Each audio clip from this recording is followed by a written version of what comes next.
she belongs to a non-Muslim country. This is her native country. She said that she wants to be a gynecologist, and in order to achieve that she has to travel to a non-Muslim country. I bet she's talking about traveling to the West, particularly US or Canada or perhaps the UK, in order to acquire a higher education, where she said that it's very, very essential and important for the advancement of the Ummah. I agree. And I'm not saying so because that I'm a modern sheikh or we are speaking on satellite TV, rather because the Quran said so.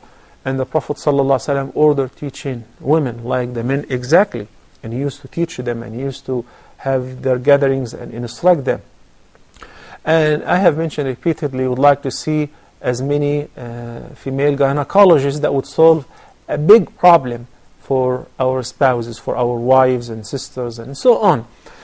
But does it mean in order to achieve a recommended thing like that, one indulges himself or herself in a great violation such as traveling alone to a non-Muslim country, living in a dorm with boys and girls and mingling with them and committing such a great violation?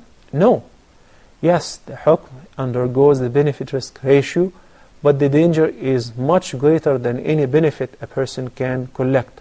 So if you keep in mind the ahkam of the Sharia, and you have somebody with you who is traveling with you, who is living with you, or if the family is living with you, fine.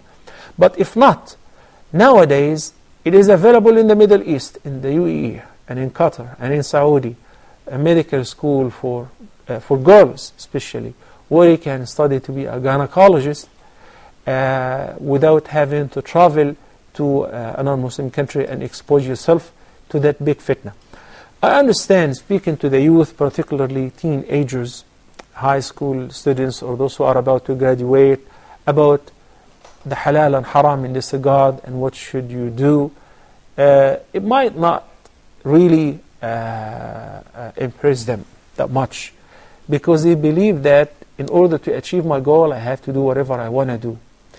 And my role is to state what Allah subhanahu wa ta'ala and His Messenger sallallahu alaihi wasallam instructed us to do.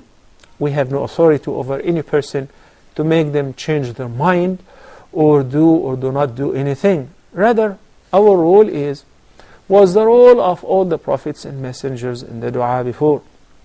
Allah subhanahu wa ta'ala summarized all of that by saying, مَا عَلَى الرَّسُولِ إِلَّا الْبَلَاغِ.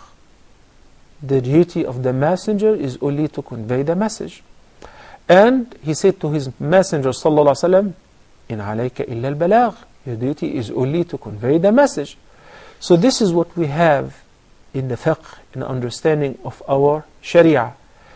In cases of necessity, what's restricted becomes a haram, but I do not see there is a necessity in that. You can always acquire. And I visited some medical schools for foreigners in the Middle East. There are some in Saudi, there are some in United Arab Emirates.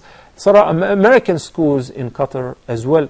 So if the family can support you to be in a place which is safe and protects your deen and your modesty, then there is no need to travel to a country where I will expose myself to the fitna. Wallahu ta'ala a'la wa a'lam.